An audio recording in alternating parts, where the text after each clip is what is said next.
அல்லேலூயா. கர்த்தர் நல்லவர், அவருடைய கிருபை என்றும் உள்ளது. ஆமென். ஆண்டவர் இரட்சகருமாய் இயேசு கிறிஸ்துவின் உன்னத நாமத்தினாலே ஜோஷுவா ரிவைவல் இன்டர்நேஷனல் மினிஸ்ட்ரி சார்பாக வாழ்த்துக்களை தெரிவித்துக் கொள்கிறேன்.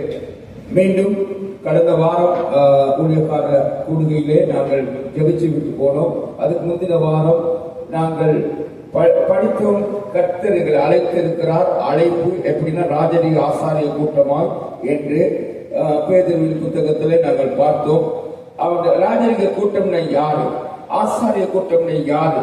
ராஜரீக ஆசாரியராய் பரிசுத்த கூட்டமாய் பரிசுத்த ஜாதியை அழைத்திருக்கிறார் அப்படி என்று பார்த்தோம். கர்த்தர் நல்லவர், அவருடைய கிருபை என்றும் உள்ளது. அப்புறம் அடுத்த வாரம் நாங்கள் வேத பாடம் அந்த ஊழியக்கார கூடுதலில் நாங்கள் வசனத்தை நாங்கள் தியானிக்கவில்லை. அதனால இன்றைக்கு தேவனுடைய சமூகத்திலே அதன் தொடர்ச்சியாக ஊழியக்கார கூடுதலில் ஊழியக்காரர்கள் யாரு, ஊழியக்காரர்கள் எப்படியாப்பட்டவர்கள் ஊழியம் செய்யணும், ஊழியம் செய்வதோட தன்மை என்ன, அவர்களுடைய ஆட்டிடியூட் என்ன, அதாவது அவரோட நடைமுறை, அவர்களுடைய பழக்க வழக்கங்கள் எப்படி இருக்கணும், இப்படியாப்பட்ட காரியங்கள் நம்ம இந்த வேத பாடத்திலே கூடுதல் வரும் நாட்கள் படிக்க போறோம். கர்த்தர் நல்லவர். ஏனென்றால் தேவனுடைய சமூகத்திலே ஊழியம் செய்கிற இன்னைக்கு அநேகர் தங்களோட அழைப்பு தெரியாம இருக்கிறார்கள். சோ அழைப்புனா என்ன, அழைப்பு எப்படி நாங்கள் அழைக்கப்படுகிறோம், அந்த அழைப்பை நாங்கள் எப்படி தக்க வைத்துக் கொள்கிறது, அந்த அழைப்பின் மூலம் எப்படி ஆசீர்வாதம் பெறுகிறது என்கிறதை நாங்கள் வேத ஆதாரத்தோடு வேதத்தோடு படித்தால்தான், நாங்கள் அறிந்து கொண்டால்தான் அநேகருக்கு ஆசீர்வாதம் உள்ள கூட்டமாய் இருக்க முடியும். அல்லேலூயா. ஊழியம் செய்கிறவர்கள் தங்களுக்கு பிரியமாய் நடக்காம மற்றவர்களுக்கு பிரியமாய் நடந்து மற்றவர்களை வெச்சித்து தேவ ராஜ்யத்துக்கு சேர்க்கக்கூடியவர்கள். அல்லேலூயா. கர்த்தர் நல்லவர். அப்ப ஆண்டவருடைய சமூகத்திலே நாங்கள் இதை என்னன்னு படித்துக் கொள்ள வேண்டும். ஆமென். கர்த்தர் நல்லவர். கர்த்தர் நல்லவர். ஹல்லேலூயா. தேவன் பெரியவர். சோ அந்த ஊழியக்காரர்கள் யார் என்று நாங்கள் அடையாளம் கண்டு கொள்ள வேண்டும். ஆமென். தேவன் பெரியவர். நாங்க எல்லாம் பலவிதமான ஊழியங்கள் செய்கிறோம். ஊழியம்னா எல்லாம் நினைச்சிடும் ஃபுல் வீட்ல வந்து பிரசங்கம் பண்றதோ, வர்ஷிப் பண்றதோ, பைபிள் ஸ்டடி கொடுக்கறதோ, அதுதான் ஊழியம் நினைச்சிடும். அது மாத்திரம் அல்ல. ஊழியம் என்று சொன்னா ஊதியம் இல்லாம செய்வது ஊழியம். ஊதியத்தை வாங்கி செய்யறது வேலை, அது சம்பளம் வாங்கி செய்யறது. ஊழியம் சொன்னாலே ஊதியம் இல்லாம செய்கிறது ஊழியம். கர்த்தருக்கு அல்லேலூயா. இதை புரிந்து கொள்ள வேண்டும். இன்னொன்னு, ஊழியம் சொன்னா நீங்க ஒரு மிக்சரை போட்டாலும், இந்த சேர்ச்சில் ஒரு ஃபேனை போட்டாலும், இதை கூட்டினாலும், மொப் பண்ணாலும், பாய போட்டாலும், யாரும் வர்றவங்களுக்கு ஸ்தோத்திரம் சொல்லி நீங்க கதைச்சாலும், விஷ் பண்ணாலும் எல்லாமே ஊழியம் தான். கூட்டுறதுல இருந்து பாத்ரூம் கழுவுல இருந்து ஒரு சபையில நீங்க என்ன செய்றீங்களோ எல்லாமே ஊழியம். நீங்க கீபோர்ட் போட்டா, பாட்டு பாடுனீங்கன்னா, வர்ஷிப் பண்ணீங்கன்னா எல்லாமே ஊழியம். அல்லேலூயா. சபையில இருக்க மைக்க பிடிச்சீங்கன்னா அது ஒரு ஊழியம். கர்த்தர் நல்லவர். அல்லேலூயா. அப்ப இதை செய்யற நாம் எப்படி இருக்க வேண்டும், எப்படியாப்பட்டவர்களாக இருக்க வேண்டும் தெரிஞ்சு எங்களோட அழைப்பை புரிந்து நடந்து கொண்டால் எங்களோட வாழ்க்கையில் ஆசீர்வாதம் இருக்கும். அல்லேலூயா. அப்ப நாங்க ஆசீர்வதிக்கிறது இல்லாம எங்க மூலமா மற்றவங்க ஆசீர்வதிக்கப்படுவாங்க. ஆமென். அல்லேலூயா. ஆபிரகாம் கொடுத்த வாக்குத்தத்தம் அதுதான். நாங்க ஆபிரகாம் சந்ததின்னு சொல்றோம்ல. கர்த்தர் நல்லவர். என்ன ஆபிரகாம் வாக்குத்தத்தம் கொடுத்தார்? உன் மூலமும் சந்ததி ஆசீர்வதிக்கப்படும். அல்லேலூயா. நாங்க எங்க ஆபிரகாம், நாங்க புதிய ஏற்பாடு பிள்ளைகள். அப்ப இயேசு தேவாலயத்துல 18 வருஷமா கூனியா இருந்த அவளை சொஸ்தப்படுத்தி என்ன சொல்றாரு? இவளும் ஆபிரகாமின் குமாரத்தின்னு சொல்றாருல்ல. அல்லேலூயா. கர்த்தர் நல்லவர். சோ நாங்கள் ஊழியக்காரர்கள் எங்களை அறிந்து கொள்ள வேண்டும், எங்களை புரிந்து கொள்ள வேண்டும், தெரிந்து கொள்ள வேண்டும். எங்கள் வாழ்க்கை நடைமுறை எப்படி இருக்க வேண்டும் சரியாக தெரிந்து நடந்தால் மாத்திரம்தான் இந்த கிறிஸ்தவ சமுதாயத்தில் இன்றைக்கு ஆண்டவருக்கு முன்மாதிரியாக இயேசுடைய ஊழியத்தை எங்கள் செய்ய முடியும். அல்லேலூயா. கர்த்தர் நல்லவர், தேவன் நல்லவர். இன்றைக்கும் நாங்க பார்க்க போறோம் அழைக்கப்பட்டவர்கள், சூசர், அதாவது அழைக்கப்பட்டவர்களை குறித்து நாங்க பார்க்க போறோம். கர்த்தர் நல்லவர். அப்ப அடுத்த வாரம் அழைப்பை குறித்து நாங்க அப்படியே ஸ்டார்ட் பண்ணி போயிருவோம். அடுத்த வாரத்தில் நினைக்கிறேன். அழைப்புனா என்ன, யாருக்கு என்ன அழைப்பு இருக்கிறது, அழைக்கப்பட்டவர்கள் யார் என்கிறத பார்க்க போறோம். அப்ப இன்னைக்கு அந்த அழைப்பை, சூசன் சர்வன்ட்ஸ், அதாவது கர்த்தருக்கு கிறிஸ்தவர்கள் எப்படி அழைக்கப்பட்டார்கள், ஊழியர்கள் எப்படி அழைக்கப்பட்டார்கள், அது எதற்காக அழைக்கப்பட்டாங்க என்னன்னு இன்னைக்கு ஒரு அறிமுகம், இல்லாட்டி அதை குறித்து ஒரு இன்ட்ரோடக்ஷன் கொடுத்து அழைப்பை குறித்து நாங்கள் புரிந்து கொள்ள போறோம். கர்த்தர் நல்லவர். அல்லேலூயா. தேவன் நல்லவர். கர்த்தர் வேதாகமத்தின் படி ஆண்டவருடைய ஊழியக்காரர் தெரிந்து கொள்ளப்பட்டவர்கள் எப்படி என்றானா, தனிப்பட்ட ரீதியா அவர் தேவன் ஒரு கமிஷன், அதாவது ஒரு கட்டளையை கொடுத்து அழைத்திருக்கிறார். அல்லேலூயா. தேவன் நல்லவர்.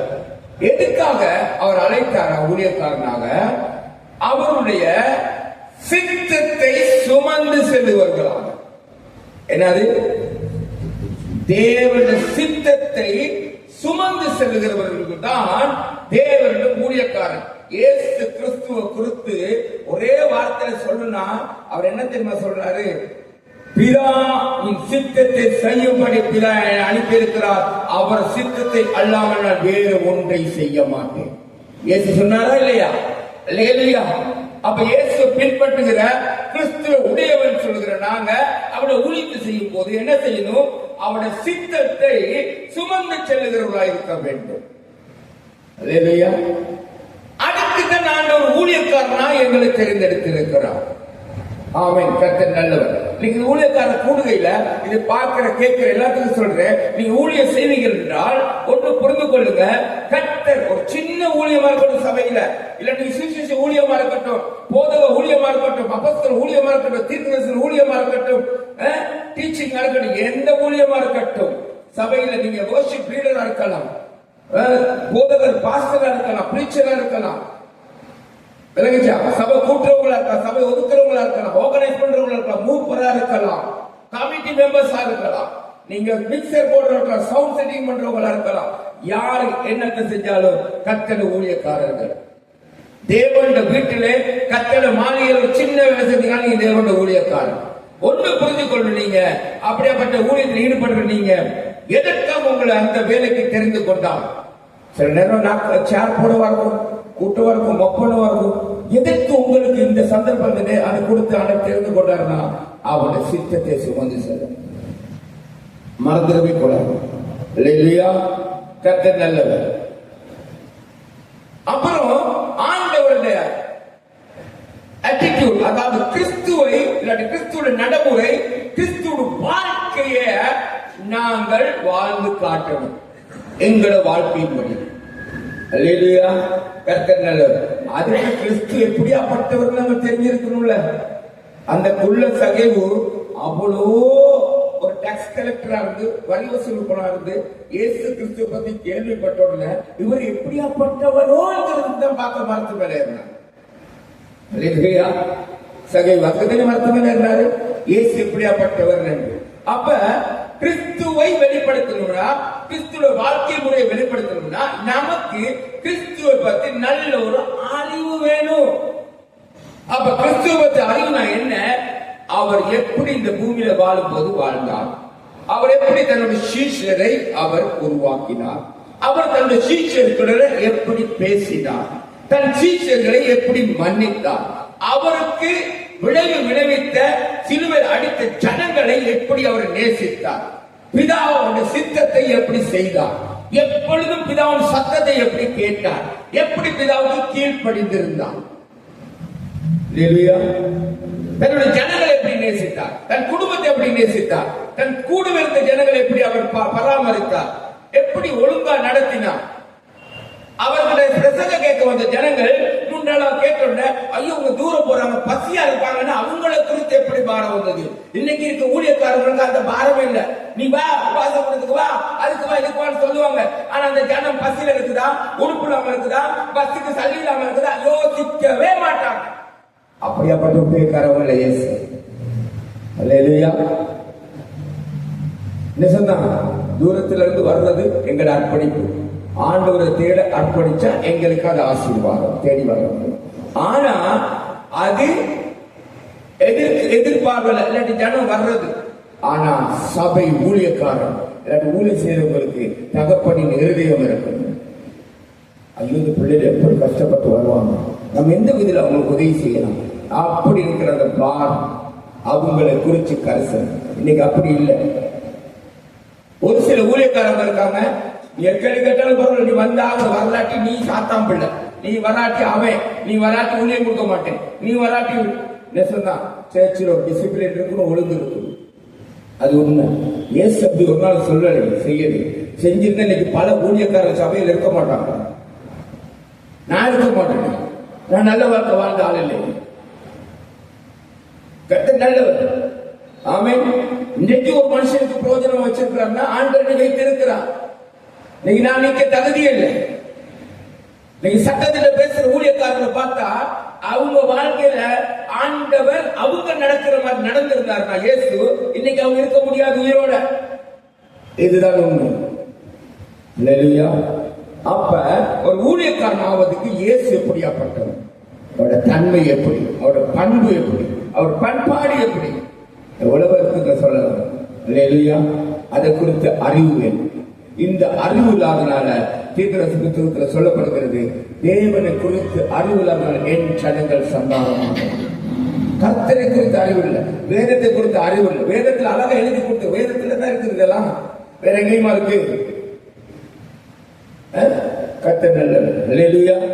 அப்ப என்ன செய்யணும்? இயேசுவை கேரக்டரைஸ், அதாவது இயேசுவோட சரி, இயேசுவோட நடைமுறை வாழ்க்கை ஒரு ஊழியக்காரன் வாழ்க்கையில் வெளிப்பட வேண்டும்.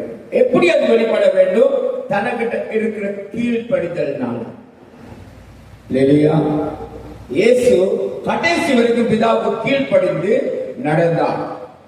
அது மூலமாக இயேசுவை வெளிப்படுத்தணும். இன்னைக்கு எப்படியாப்பட்ட கீழ்ப்படிதல் இருக்கு எங்களுக்கு ஊழியம் செய்வது? கர்த்தர் நல்லவர். இல்லையா? அரசாங்க சட்டத்திற்கு கீழ்ப்படிய சொல்லி வசனம் இருக்குது. எத்தனை ஊழியக்காரன் கீழ்படுகிறான்? எனக்கு கொஞ்சம் வயசு கூட, அதனால எனக்கு வயசு குறைவா இருக்கவங்களுக்கு கூட வயசு மூத்தவங்களும் ஆளுன்னு சொல்லாது. எத்தனை ஊழியக்காரர்கள் கீழ்படுகிறாங்க அரசாங்க சட்டத்திற்கு? நான் சொல்லல, எழுதியிருக்கு. நீங்க சமாதானம் வேணும்னா தேசத்தின் அரசியல்வாதிக்கும் தலைவர்களுக்கும் எல்லாத்துக்கும் ஜெபிக்க சொல்லி இருக்க அதிகாரிகளுக்கு எத்தனை பேர் பாரத்தோட ஜெபிக்கிறாங்க? அவன் கொள்ளடிச்சா நாசமா போய் சொல்றாங்க ஊழியக்காரர்கள். இது சொல்லலாமா?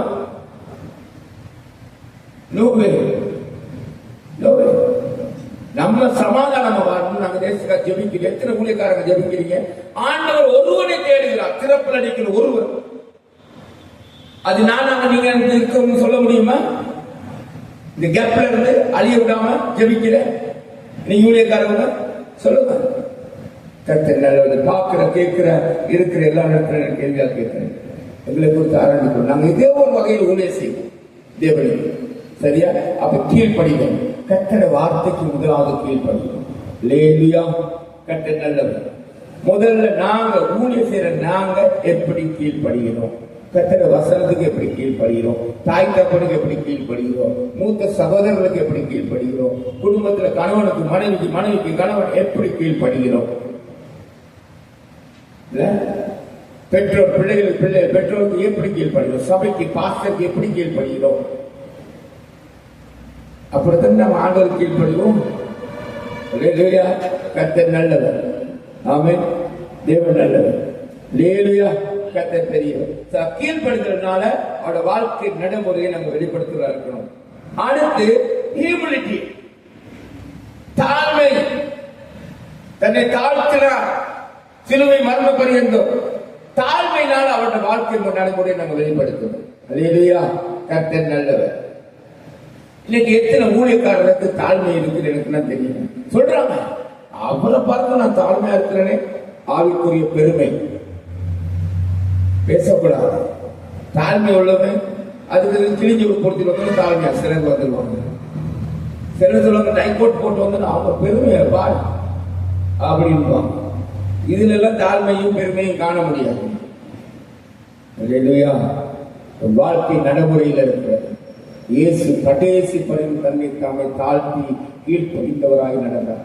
நான் ஒண்ணு சொல்றேன் ரகசியம். தாழ்மையா இருப்பீங்கன்னா உங்களிடத்துல நிச்சயம் கீழ்ப்படிதல் இருக்கும். கீழ்ப்படிவீங்கன்னா உங்க இடத்துல தாழ்மை. இது ரெண்டு ரெட்ட பிள்ளை. அல்லேலூயா. ஊழியக்காரங்க கற்றுக்கொள்ள வேண்டிய மிக முக்கியமாகும். இன்னைக்கு தாழ்மையா இருக்கிறாங்கன்னு சொல்றாங்க. மனித அபிமானமே இல்லாத ஊழியக்காரங்க, மனுஷத்தன்மை இல்லாதவர்கள், மற்றவர்களை குறித்து சிந்திக்காதவர்கள், மற்றவர்களை குறித்து எண்ணாதவர்கள், மற்றவர்கள் குடும்பத்தை குறித்து பாரம் இல்லாதவர்கள், மற்றவர்கள் பாடை குறித்து பாரம் இல்லாத. நம்ம ஆண்டவர் அப்படிப்பட்டவர்கள். இயேசு எபிரேயர் புத்தகம் சொல்லுகிறது, அவர் பாடுபட்டவர்படியினால் இதை சொன்னோன்னே சில ஊழியர் கண்டுத்துருவா, சிலுவையில சுவிசேஷத்துக்காக பாடுபட்டது மட்டும் எடுத்துருவான். அப்படியெல்லாம் பைபிள் சொல்லி இல்லை. நீ வேத புரட்டணும் சரியா? ஒரு சிலர் சொல்லுவாங்க, நன்மை செய்ய அறிந்திருக்கும் போது நன்மை செய்யாட்டி அது உனக்கு சாபம் பாவம் சொல்லி வசனம் இருக்கு யாக்கோபு புத்தகத்துல. இன்னைக்கு போய் நாளைக்கு சொல்லி இன்னும் புத்தகத்துல சொல்லுது. நான் இதுக்கு சம்பந்தம் இல்ல, ஊழியக்காரங்க சொல்லிட்டு போற வசனம் தெரிஞ்சிருக்கனால கர்த்தர் நல்லவர். சம்பந்தமானதான் வசனத்துக்கு எடுக்கல, அது வர்ற நாட்கள் வரும் சரியா? என்னவா நாங்க சுவிசேஷம் சொல்லாதது பாவம் அப்படின்னு சொல்லி அங்க எழுதியிருக்குன்னு சொல்லி போதிச்ச ஊழியக்காரன் நான் காதால கேட்டது கண்ணால பார்த்ததுன்னு சொல்றேன். எங்க சொல்லியிருக்கு? பைபிள் அப்படி சொல்லியிருக்கான்? எந்த டிரான்ஸ்லேஷன் சொல்லியிருக்கு? நோ. உன் சகோதரன் நீ உதவி செய். இல்லையா? கர்த்தர் நல்லவர். எவ்வளவு பேருக்கு சொல்ல போறோம்? தேவன் நல்லவர். வரும் நாட்கள் பேசுவார். சோ ஆண்டவர் அந்த தன்மை இருக்க வேண்டும் எங்க இடத்துல. அல்லேலூயா. கர்த்தர் நல்லவர். ஆமென். அதுக்கப்புறம் என்னன்னா இன்னொரு காரியம், ஊழியக்காரனா டெடிகேஷன் உள்ளவர்கள், அர்ப்பணிக்கிறவர்களா இருக்கணும். இன்னைக்கு ஊழியக்காரருக்கு எப்படியாப்பட்ட அர்ப்பணிப்பு இருக்குது? காலையில ஒரு அவர் பிரசங்கம் பண்ணணும், டயர்ட். ஒரு பிரசங்கம் வேற ஒண்ணும் இல்லை, மலையில ஏறி நடந்து போயிட்டு அப்படியெல்லாம் இல்லை. அப்புறம் பிஸி ஊழியக்காரங்க, பயங்கர பிஸி. இயேசு பார்க்கலும் இந்த பூமியில யாரும் பிஸியா இருந்தது இல்லை. ஜனம் தொகையா வரும். உங்க வசனத்தை எடுத்து பார்த்தவங்க தெரியும். இயேசு வீட்டுல கூட இருக்காரு, மரியாதை வீட்டுல அங்க இருக்கும் போது ஜனம் அப்படியே ஆயிரக்கணக்கு வருது. எல்லாத்துக்கும் ஜெபிக்கிறார், எல்லாத்துலயும் பேசுறார். எல்லாம் முடிச்ச பிறகு அவர் ஜெபிக்க போயிறார். ராத்திரி முழுக்க ஜெபிக்கிறார். ஜெபிச்சு மறுநாள் காலையில் திருப்பி போறார். அவரை பார்க்கணும் நம்ம பிஸியா டயர்ட். ஒரு மணிக்கு நேரம் பிரசங்கம் பண்ண ஊழியக்காரனுக்கு டயர்டா முடியாது.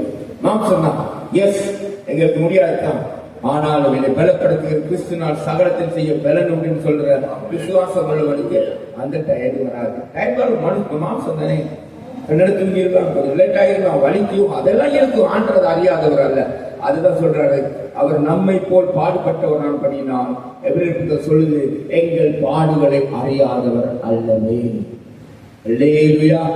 கர்த்தர் நல்லவர். ஆமென். அப்ப டெடிகேஷன் இருக்கணும், எங்களுக்கு அர்ப்பணிப்பு இருக்கணும். ஊழியக்காரனா அர்ப்பணிப்பு இல்லாட்டி நோ வே, உனக்கு சான்ஸே இல்லை.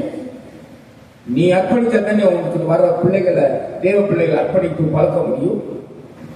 உனக்கே அர்ப்பணிப்பு இல்லை, உன பணத்தை கொடுக்க அர்ப்பணிப்பு இல்லை, உன்னோட டைமை கொடுக்க அர்ப்பணிப்பு இல்லை, உன்னோட வேலையை சொந்த வேலையை விட்டுக்கிட்டு ஆண்டோட வேலைக்கு முதலிடம் கொடுக்க அர்ப்பணிப்பு இல்லை. கர்த்தர் நல்லவர். அல்லேலூயா. சபைக்காக, சபை மக்களுக்காக ஓடுறதுக்கு அர்ப்பணிப்பு இல்லை. அவங்களோட பாரம் தெற்கோ நஷ்டத்தை கேட்டு இருந்து அவங்களை சமாதானப்படுத்தவங்களுக்கு அர்ப்பணிப்பு இல்லை. எப்படி ஊழியக்காரன் ஆக முடியும்? கர்த்தர் நல்லவர். கர்த்தர் பேசிக்கொண்டு இருக்கிறார். தேவன் நல்லவர். அல்லேலூயா. அதை விட்டு இன்னொன்னு நினைச்சுக்கணும், ஊழியக்காரரா நாங்க எந்த ஊழியம் செஞ்சாலும் அவருடைய பர்பஸ், அவருடைய காரியத்துக்காக நாங்கள் அழைக்கப்பட்டிருக்கிறோம். எங்களோட சொந்த காரியத்துக்கு அல்ல, எங்களோட சொந்த மகிமைக்கு அல்ல, சொந்த புகழ்ச்சிக்கு இல்ல, சொந்த கீர்த்திக்கு இல்ல, நான் ஒரு பெரிய மனுஷன் காட்டுறதுக்கு இல்ல. அவருடைய பர்பஸ், அவருடைய காரியம். அப்ப அவருடைய காரியம் நடக்கும் பொழுது நாங்க எப்படி நடப்போம்? அவர்கிட்ட கேட்டுதான் நடப்போம். ஆண்டவரே இது சரியா, இந்த ஜனத்தை நான் இப்படி பேசுறேன்னு இது சரியா? கேட்போமா கேட்க மாட்டோமா? அல்லேலூயா. ஆமென். தேவன் நல்லவர். சரியா? நான் ஒரு சின்ன உதாரணம் சொல்றேன். யோனாவுக்கு நீனிவே பட்டணம் அழியும் ஆண்டவர் தீர்க்கதரிசி சொல்லிட்டாரு. நீனிவே பட்டணம் அழியும், அதுதான் யோனாவுக்கு வேணும். ஆனா யோனாவுக்கு என்ன தெரியும்? இந்த ஆண்டவர் இந்த ஜனம் மனம் திரும்பினா இவர் பாணிக்கிறார், இவர் அழிக்க மாட்டாரு. நினைவை கூப்பிட்டோன்னு தரிசனத்துக்கு ஓடி போறான். ஆண்டவர் பிடிச்சி கொண்டாந்து மீன்ல வச்சு கொண்டாந்து அங்க வச்சு தீர்க்கதரிசி சொல்ல வைக்கிறார். சொன்ன மாதிரி தீர்க்கதரிசி சொல்றாரு, ஜனம் மனம் திரும்புது, ஆண்டவர் மாறிக்கிறார். அழிக்கிறேன்னு சொன்ன ஆண்டவர் மன்னிச்சுட்டாரு. அப்பதான் யோனா சொல்ற, எனக்கு தெரியும் நீங்க இப்படி செய்வீங்க, அதுதான் நான் ஓடி போனேன். அல்லேலூயா. கர்த்தர் நல்லவர். சில நேரம் ஊழியக்காரர் அப்படித்தான் நினைக்கிறான், நீ இப்படி செஞ்சு நான் சபைக்கு, இவனுக்கு இந்த அடிப்படணும், அவனுக்கு அப்படி பண்ணணும், நீ இப்படி பண்ற அப்படி பண்ற நீ யோசிப்ப. ஆனா ஆண்டவர் என்ன யோசிப்பார் தெரியுமா? நான் இவனுக்காக ரத்தம் செஞ்சு இருக்கிறேனே, நான் எப்படியாவது எந்த வல்லது நான் கொண்டாந்து பரலோகத்துக்கு அப்படின்னு. ஆனா இவனுக்கு ஊழியக்காரர் வெற்றோண்டு துண்டோடு பேசி ஜனங்களை சிதறடிக்க விடுறார்கள், ஜனங்கள் உள்ளத்தை உடைக்கிறாங்க. ஓ மேல அபிஷேகம் இருந்தா நீ பேசும் பொழுது ஜனங்களுக்கு குத்தப்படுவதோடு ஜனங்கள் உடைய மாட்டாங்க, வருத்தமும் வேதனை வராது. அதுதான் ஊழியம். அல்லேலூயா, கர்த்தர் நல்லவர். ஆமென். அவருடைய காரியத்துக்கு அழைத்து இருக்கிறார். அல்லேலூயா. ஆனா எங்கள் சொந்த காரியத்துக்கு அழைக்கப்படவில்லை. தேவன் நல்லவர், அவருடைய கிருபை என்றும் உள்ளது. அல்லேலூயா, கர்த்தர் பெரியவர். எங்கள் வேதத்தில் நாங்கள் உதாரணங்களை பார்ப்போம் என்றால் மோசஸ், அது மோசே, தாவீது, அப்போஸ்தலர்களோட வாழ்க்கையை பார்ப்போம் என்றால் தேவனுடைய காரியத்தை எப்படி திட்டத்தை நிறைவேற்றினார்கள் இருக்கிறது. கர்த்தர் பெரியவர். அல்லேலூயா.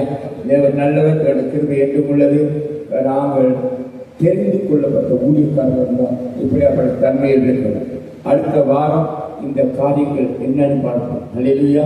அவ பார்ப்போம் என்னன்னு சொல்லினா obedience and humility, அதாவது தெரிந்து கொள்ளப்பட்ட கீழ்ப்படிதலும் தாழ்மையும். அல்லேலூயா. தெரிந்து கொள்ளப்பட்ட ஊழியக்காரனுடைய கீழ்ப்படிதலும் தாழ்மையும், அப்புறம் அவருடைய விசுவாசமும் நம்பிக்கையும். இரண்டாவதாக, சரியா, அடுத்த வருஷத்துக்கு நாங்கள் அந்த பாடத்தை படிக்கும் போது எங்களை அழைப்பு எப்படி இருக்குன்னு தெரியும். அல்லேலூயா. அடுத்து எங்களை தீர்மானங்கள், எங்கள் விருப்பமும் பரிசுத்தமும்.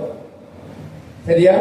அதுக்கு அடுத்து எப்படியாப்பட்ட ஒரு அர்த்தமுள்ள பர்பஸ், ஒரு அர்த்தமுள்ள வாழ்க்கை வாழ்கிறோம், அதை குறித்து பார்க்கிறோம். அப்புறம் மற்றவர்களை எப்படி நாங்கள் நேசிக்கிறோம், எங்க குடும்பத்தை எங்க பிள்ளைகளை எப்படி நேசிக்கிறோம், மற்றவங்களை எப்படி நேசிக்கிறோம், ஊழியம் கட்டாயங்களுக்கு இது வேணும். அல்லேலூயா. கர்த்தர் நல்லவர், கர்த்தர் கிருபை என்றும் உள்ளது. அடுத்த வாரத்திலிருந்து இதை ஒவ்வொன்றா படிப்போம். தனித்தனியாக ஊழியக்காரனாக இருந்தால் எங்களோட வாழ்க்கையில நாங்கள் தேவன் இயேசு எப்படி ஊழியம் செய்தார் அந்த காரியம் தெரிஞ்சிருந்தா, இயேசு எப்படியாப்பட்டவர் சரியா அறிந்து புரிஞ்சிருந்தான் எங்களுக்கு ஊழியம் செய்ய முடியும். இல்லையா? கர்த்தர் நல்லவர்கள் பார்த்து கொண்டு கேட்டுக்கொண்டு இருக்கிற அனைவரையும் தேவன் ஆசீர்வதிப்பாராக. சரியாக புரிந்து ஒரு பர்பஸ், நாங்கள் எது செய்தாலும் அர்த்த திருத்தமா கரெக்டாய் செய்ய வேண்டும். இல்லையா? இயேசுவை நன்றாக அறிந்து ஊழியம் செய்ய வேண்டும். இல்லாட்டி அந்த ஊழியத்தில் அர்த்தம் இல்லை. அவன் இயேசுல தன்மை வெளிப்படலாட்டி அது ஊழியமே இல்லை. இல்லையா? நீ பாய் போட்டாலும் சரி, சேர்ச்சில் வந்து கூட்டினாலும் சரி, என்னத்தை தண்ணி எடுத்து வச்சாலும் சரி, இயேசு உனக்கிட்ட வெளிப்படுகிறான். இல்லையா? ஏன் தெரியுமா சொல்றேன்? அப்போஸ்தலர்கள் புத்தகத்தில் நீங்க படிச்சீங்கன்னா தெரியும், சாப்பாடு பரிமாற எப்படியாப்பட்டவர்களை தேவன் அந்த அன்னைக்கு இருந்த அப்போஸ்தலருக்கு ஊழியருக்கு தெரிந்து கொண்டார். அவர் ஞானத்திலும் பரிசுத்தாவிலும் நிறையப்பட்டவர், கிறிஸ்துவ தன்மையுள்ளவர். அதுல ஒருத்தர் தான் ஸ்தேவான். இயேசுக்கு அடுத்தாப்புல கல்லெறியும் பொழுது பிதாவிவர்கள் மன்னின்னு சொன்ன ஒரே ஊழியக்காரன் ஸ்தேவன். சரியா? ஸ்தேவான். பரலோகம் திறக்கப்பட்டதுன்னு வேதம் எழுதியிருக்கிறது. இயேசுக்கு அடுத்தாப்புல பாருங்க, ஜஸ்ட் சாப்பாடு பரிமாறுற ஒரு ஊழியக்காரன். தண்ணியை பார்த்தீங்களா? பிதாவிவர்கள் மன்னின்னு சொன்னார். இயேசு சிலுவையில் சொன்னது, அடுத்து ஸ்தேவான் தான் சொன்னாங்க, வேற யாரும் சொல்லல. அல்லேலூயா. கர்த்தர் நல்லவர். ஸ்தேவான்ட தன்மையை பாருங்க. யாரும் அந்த என்ன ஊழியம் செஞ்சாங்க? சர்ச்சில் சாப்பாடு பரிமாறினாங்க, இல்லாட்டி மேசையை துடைச்சிருப்பாங்க, இல்லாட்டி கூட்டியிருப்பாங்க, என்னமோ செய்திருப்பாங்க. அந்த மாதிரி விலகிதான் நீங்க அந்த அப்போஸ்தலர் புத்தகத்தை படிக்கும் போது விலகும். முன்காலத்தில் நாங்கள் படிக்கும் போது விலகும். அல்லேலூயா. அப்ப இயேசு வெளிப்படுத்தலாட்டி, இயேசுல தண்ணி கேட்கலாட்டி நாங்க ஒரு தண்ணி கிளாஸ் எடுத்து வைக்க கூட தகுதி இல்லாத. அல்லேலூயா. கர்த்தர் நல்லவர். அப்படி என்றால் எங்கள் அழைப்பை நாங்கள் புரிந்து கொள்ள வேண்டும், அழைப்பை தெரிந்து கொள்ள வேண்டும். அப்பொழுதுதான் நான் வர்ஷிப் செய்யலாமா, நான் மெசேஜ் கொடுக்கலாமா, நான் சுவிசேஷ ஊழியத்துக்கு போகலாமா, நான் இந்த காரியத்தை செய்யலாமா, இதை செய்யறது எப்படி, நான் எப்படி வாழணும்னு ஊழியத்தை செய்ய முடியும். அல்லேலூயா. அப்படி ஊழியத்தை செய்யும் பொழுதுதான் பர்னபாவையும் பவுலையும் பார்த்து அன்னைக்கு அந்தியோகியால முதல் கிறிஸ்தவர்கள் கூப்பிட்டாங்களே, எங்களை பார்த்து இவர்கள் கிறிஸ்துவ உடையவர்கள் கிறிஸ்தவர்கள் சொல்லுவாங்க. அல்லேலூயா. கர்த்தர் நல்லவர்கள் கிருபை என்றும் உள்ளது. ஆமென். கர்த்தர் உங்களை ஆசீர்வதிப்பாராக. இதை பார்த்து கேட்கிறவர்களும் கர்த்தர் ஆசீர்வதித்து கர்த்தர் நடத்துவாராக. ஆமென். கர்த்தர் உங்களை ஆசீர்வதிப்பார்.